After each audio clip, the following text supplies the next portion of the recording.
In this video, we're going to talk about how to teach your dog a rock solid recall. Having a solid recall is really a matter of safety. Plus, it alleviates stress for both you and your dog when they come when called. No more trying to lure them in with a treat bag. In order to have a rock solid recall, whether you're training or maintaining your recall, you must follow these 5 rules. We promise you, if you follow these rules religiously, you absolutely will have a dog that loves their recall. Our first rule is to reward every single time. You don't want to diminish your cue by calling your dog away from something really high value in the environment and then not giving them anything when they come back. I have a 7-year-old Doberman who has the most amazing recall, and I can tell you it is because I reinforce it every single time.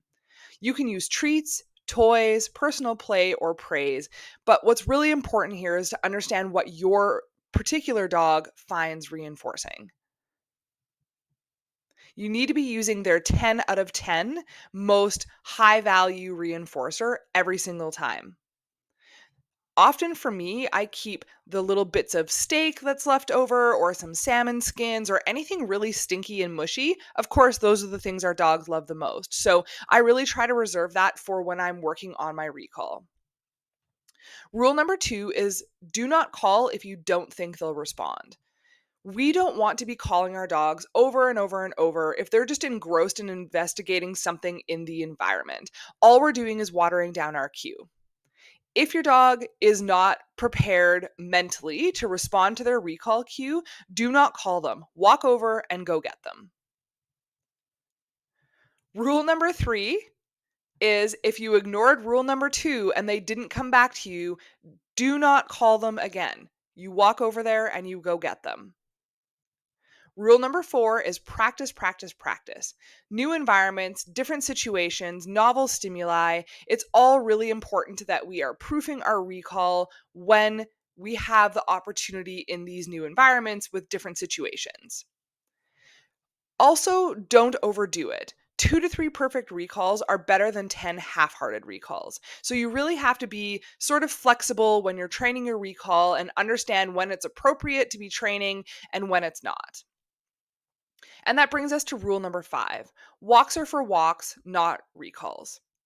So often what happens is we have really well-intentioned owners that take their dogs out for a walk.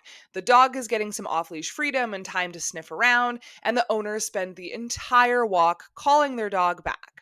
What do you think this is doing as far as setting up expectations for your dog? They aren't going to want to leave all of the interesting things on the only bit of freedom they get in the day to come back and work on their recall. So, what I really like to do is set up sessions to train my dog's recall and then don't use it consistently on their walk. I want to give them their walking time as time to explore their world.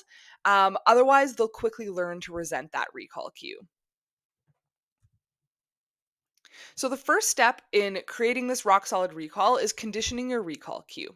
Start in a really low distraction environment, your living room, your kitchen, something like that, and use your high value treats. Cheese, pieces of cooked meat, anything stinky or dehydrated is typically going to be awesome for our dogs. You're going to say your dog's recall cue and present a piece of food. I like to use a recall cue with my dog's name and then a cue. So, Valor, come, Vimy, come. But a lot of people do well to actually use a word that isn't going to be overused in their household. So, if you have kids or family members or spouses that aren't necessarily going to be 100% on board, I often will have our clients use a recall cue like hustle or hurry or something like that that is going to maybe be less used in the daily repertoire. But whatever your recall cue is, you're going to say it, hustle, and then present the food. At first, you're going to start very close to your dog. So this isn't actually a recall yet. Your dog can see you. They're basically right in front of you. They're not distracted by the environment. We want our dogs to love hearing that recall cue and be highly reinforced when they hear it. So it's a little bit like our markers when you went through that training and you remember that we paired yes with a valuable reinforcer. This is the exact same process. Let's have a look here at a dog practicing the association or the pairing of their recall cue with a treat. Hustle. Hustle. Hustle. Hustle. Awesome. Hustle. So you can see in this video, he is not being recalled. He's literally sitting right in front of the handler Hustle. and hearing his cue and then getting a treat.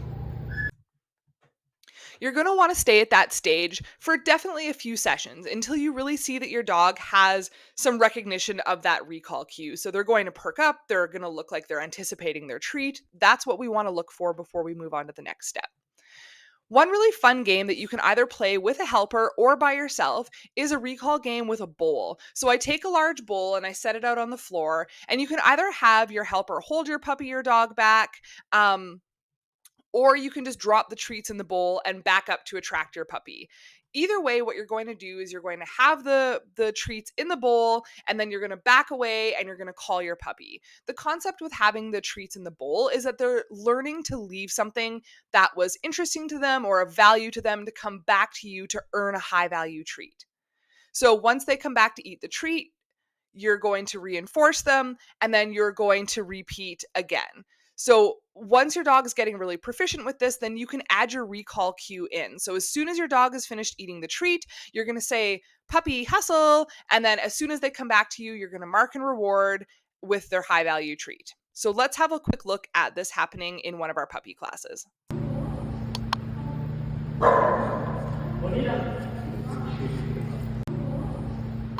Super cute. So in this case, the handler didn't have a helper, so he's just putting the treat in the bowl, and then while the dog's eating, he's kind of backing away or running away from the puppy, and then when the puppy's finished eating, he gives the recall cue, and then the dog comes back to him. And you can see there's really nice speed. The dog has some intensity here to come back to her handler.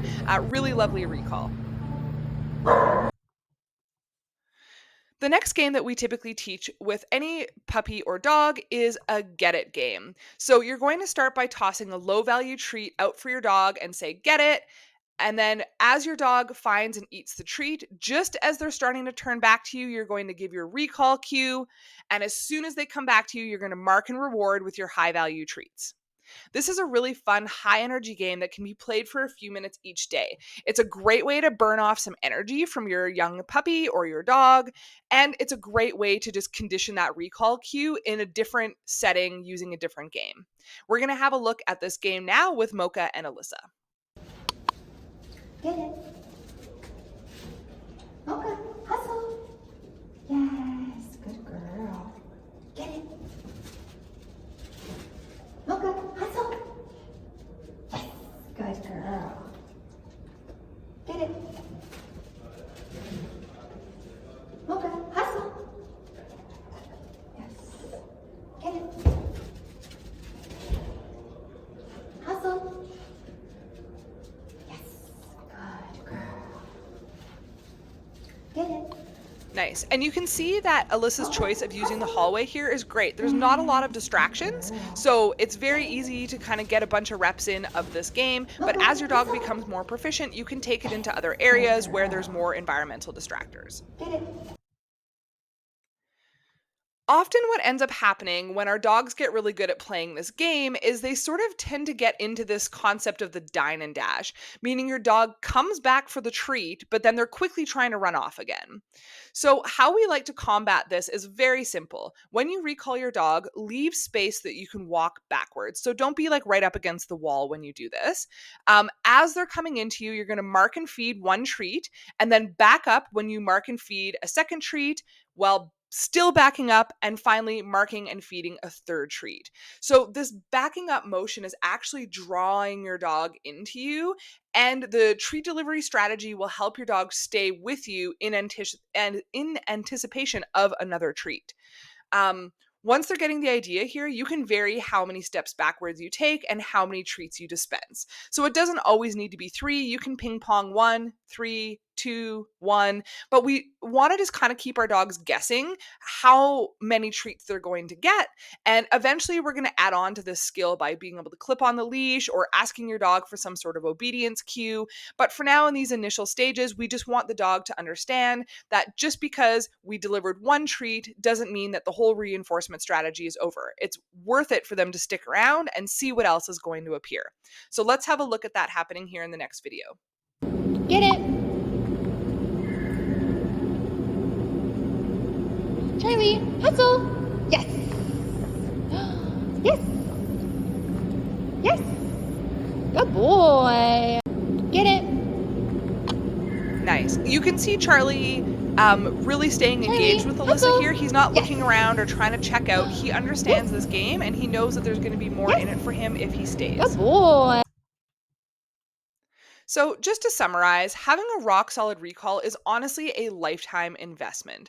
Spend the time now to condition these life saving skills and don't forget those recall rules. If you apply them, they will really help you have a beautiful recall on your dog for life. Have fun with it.